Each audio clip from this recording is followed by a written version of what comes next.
sikreto mo. Walang mapupuntahan ng impormasyong nalaman mo. Anong nangyari? Nagtuluyan na yata. I'm sorry, Princess. Malubha na ang lagay ng tatay mo. Hindi na siya magtatagal. Buhay pa si Dado. Nagpunta na doon si Princess. Paano kung makapag-usap sila? Pipigilan ko. Hindi siya. Gumising mo kayo tayo, hindi ko kaya. Nurse! The patient has expired. Time of death, 4:55 p.m. Sinabi sa'yo ng tatay Dado mo. Di niyo na po nasabi sa akin ano po kaya yung gusto niyang sabihin tungkol sa inyo. Ano nangyari? Na-heart attack si Dado. At kailan ka pa nagka-concern kay Dado? Malamang tatay siya ng anak ko. Eh, ikaw, bakit ka nandito? Ano, manggugulo ka na naman? Ito yung mga gamit na nakuha sa tatay mo. Asan po yung cellphone niya? Yan lang po ang nakuha naming gamit. Nawawala rin po yung telepono ko. Parang ayaw kayong pag-usaping mag-ama. Sabi pa naman niya sa akin, meron siyang natuklasan na dapat mong malaman. Kung sinasabi po niya na may natuklasan siya, posibleng hindi po yun yung plano niyo na dalhin ako sa US. Posibleng may iba pa siyang nalaman. Yung cellphone ni Princess, nai-dispatcha mo na ba? Kahapon pa, habang nasa ospital kayo. Dapat lang dahil di tayo pwede sumabit. Ngayon pa, na pinagdududahan ako ng baby na yun at ng princess? At kami nagkakaisa, pakikiramay para kay Sir Pascual. Proud na proud ako kay tatay. At yung pagmamahal na yun, habang buhay kong dadalhin yun. Hanggat nabubuhay ako, yun ang pangahawakan ko. Xavier, ano ba? Don't tell me affected ka rin. Libby, tatay pa rin yun ni Princess. So what? Ampon lang naman siya, di ba? O kahit na, Libby, doon pa rin lumaki si Princess. Siya pa rin yung naging tatay ni Princess. Nagluluksa ka ba para kay Mang Dado o nalulungkot ka para kay Princess? Both. Libby, walang gusto mawala ng pamilya. Nakalimutan mo na ba nangyari din yun sa akin? Nung nawala yung mama ko. Hanggang ngayon, hindi ko pa rin alam kung nasan siya eh. Buhay pa ba siya? Wala na. Sorry. Hindi ko naisip yun.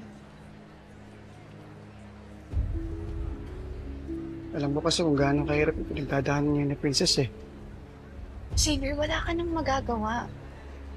Wala ka na sa buhay niya, remember? Hiniwalayan ka niya. You're no longer her boyfriend. You're not even friends with her. Kaya pabayaan mo na lang siyang mag-grieve, okay? Total, kasama niya naman yung mama niya eh. May pamilya pa rin siya na mag-guide para sa kanya. At ako, nandito ako para sa'yo.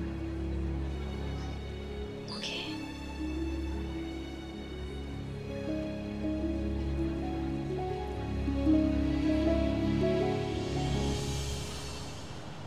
Hindi pa rin ako makampante, Mimi. Pakiramdam ko talaga may kinalaman si Divina sa mga nangyayari. Eh, akala ko ba, ate, heart attack yung kinamatay ni Mang Dado? Eh, yun ang sinasabi nila, heart attack. Hindi ko lang alam kung paano to i-connect kay Divina. Ate, kung may kinalaman man si Divina sa pagkamatay ni Mang Dado, eh ano namang motibo niya? Eh, yun ang aalamin ko. At hindi ako titigil hanggat hindi ko napatunayan yung kasamaan niya.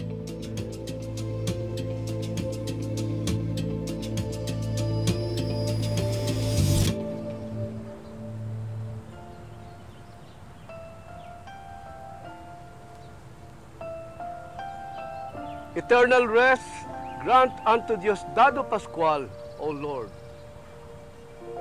and let perpetual light shine upon him. May he rest in peace. In the name of the Father, and of the Son, and of the Holy Spirit. Amen.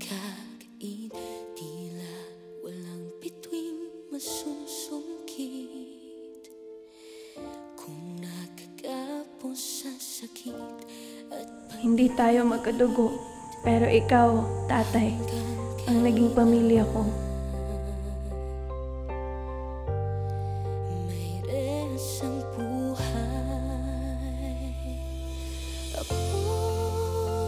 Mula pagkabata ko, wala kang ibang pinakita kundi pagmamahal.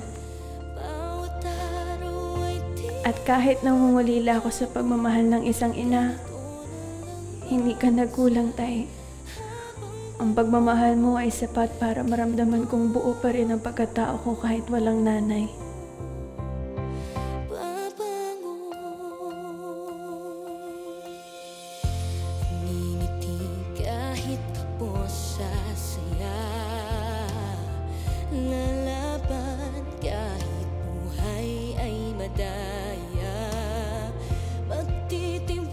Hindi na nagtagal ang pagsasama natin, Tay.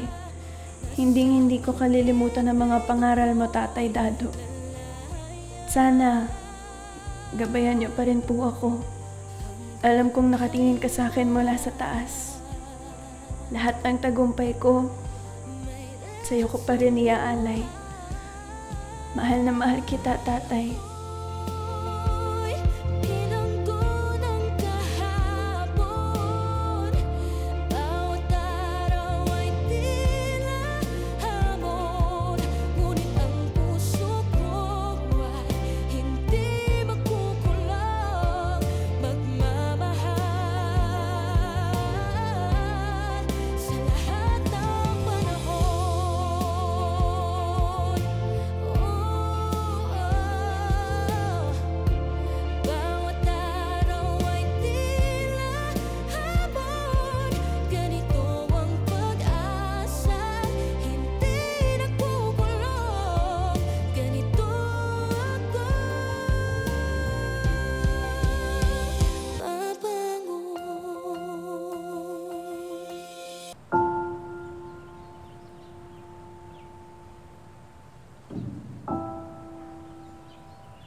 Ang tagal.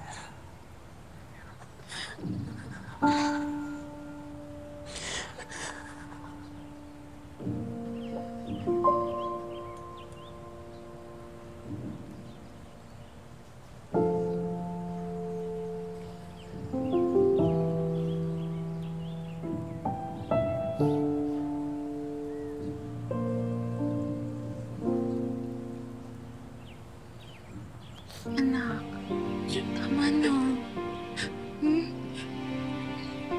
Halika na. Parang hindi ko pa po kayang iwan si Tatay. Pero anak, lahat ng bisita ni Dado naghihintay doon para sa salo-salo natin.